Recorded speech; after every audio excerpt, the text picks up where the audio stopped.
بسم اللہ الرحمن الرحیم۔ جو کام بھی انسان شروع کرے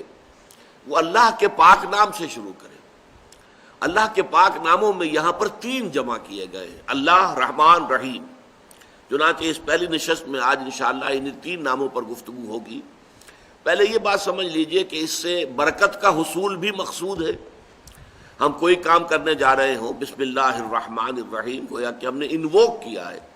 اللہ تعالیٰ کی رحمت کو، اللہ کی رحیمی شان کو، اللہ کی رحمانی شان کو، کہ اللہ تعالیٰ ہمارے اس کام میں برکت ڈالے، ہمارے اس کوشش کو بارآور کرے، نتیجہ خیز کرے۔ پھر اس میں یہ کہ جس شخص کو یہ عادت ہو جاتی ہے اس کے لیے ایک طرح سے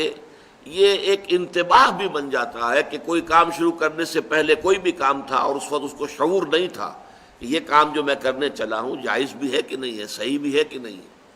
لیکن جب کہے گا بسم اللہ الرحمن الرحیم تو اچانک چونک جائے گا کہ میں جو یہ کام کرنے چلا ہوں یہ تو اس اللہ کے حکم کے منافی ہے، یہ تو در حقیقت حرام ہے، ناجائز ہے، لہذا اس پر تو بسم اللہ الرحمن الرحیم گویا کہ بالکل اس کی متضاد کی حیثیت رکھتی ہے۔ تو یہ ایک جو ہے ایک سیلف وارننگ کا کام بھی اس آیت مبارکہ دیتی ہے کہ آدمی جب اس کو پڑھے تو یہ ایک شعور اس کے اندر پیدا ہو جائے، وہ ذرا سوچ لے، نگاہ باز گشت ڈال لے ذرا کہ جو ارادہ میں نے کیا ہے، جو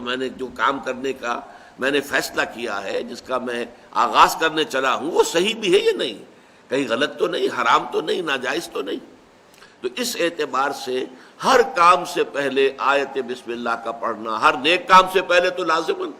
لیکن جب یہ عادت بن جاتی ہے تو پھر انسان ہر کام سے پہلے پڑھتا ہے اور اس میں ایک طرح کی وارننگ جو ہے وہ اس کے لیے حاصل ہو جاتی ہے۔